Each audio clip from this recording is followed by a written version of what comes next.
রফিকুল ইসলাম মাদানী হুজুর দ্বিতীয় বিয়ে করছে, আর এই নিয়ে ভাই অনলাইনের মধ্যে বিভিন্ন ধরনের কথা শুনতেছি। কেন ভাই আপনাদের সমস্যা কি? আপনাদের এত চুলকানি কেন? আল্লাহর দেওয়ার বিধান তো হুজুরের সবই মানে, হজ করে, রোজা রাখে, নামাজ পড়ে, জাকাত দেয়, 5 ওয়াক্ত নামাজ পড়ে। তাহলে আল্লাহর দেওয়া বিধান তো এইটাও যে তোমার চরিত্রকে হেফাজত করতে, তোমার চোখকে জিনা থেকে বাঁচাতে হলে তুমি দ্বিতীয় বিয়ে করো। এটা তো আল্লাহরই বিধান। আল্লাহর বিধান ওইগুলো মানতে পারলে ভাই, এইটা মানলে হুজুরের আপনাদের এত চুলকানি কেন? কিন্তু হুজুরা দ্বিতীয় বিয়ে করলে বিভিন্ন ধরনের কথা আপনারা সোশ্যাল মিডিয়াতে বলেন। নারীদের বিষয়টা হচ্ছে ভিন্ন। নারীরা নিজের স্বামীর ভাগ অন্য কাউকে দিতে চায় না, তাদের জেলাস ফিলটা হচ্ছে অন্যরকম। বাট পুরুষরা যেই মানে মত দেন, মত বিনিময় করেন, এইটা কিন্তু ভাই খারাপ জিনিস। যে বাজে বাজে ভাষায় কথা বলেন।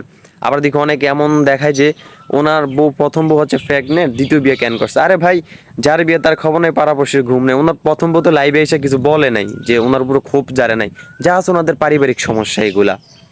তা আমার কথা হচ্ছে, আল্লাহর বিধান যদি সবগুলা মানতে পারে, তাহলে হুজুরা এইটাও মানতে পারবে, কোনো সমস্যা নেই। এটা গুনার কাজ করে না, উনি সওয়াবের কাজ করছে। আর যেই নারী তার স্বামীকে জিনা থেকে বাঁচানোর জন্য, পরকীয়া থেকে বাঁচানোর জন্য স্বামীকে দ্বিতীয় বিয়ে করার অনুমতি দেয়, সেই নারী আল্লাহর কাছে প্রিয় বান্দি হিসাবে গ্রহণযোগ্য হয়। ঠিক আছে? হুজুরা তো ভাই দ্বিতীয় বিয়ে করে, এটা হালাল। আর আপনারা যেটা করেন না ভাই, পরকীয়া, এটা হচ্ছে হারাম।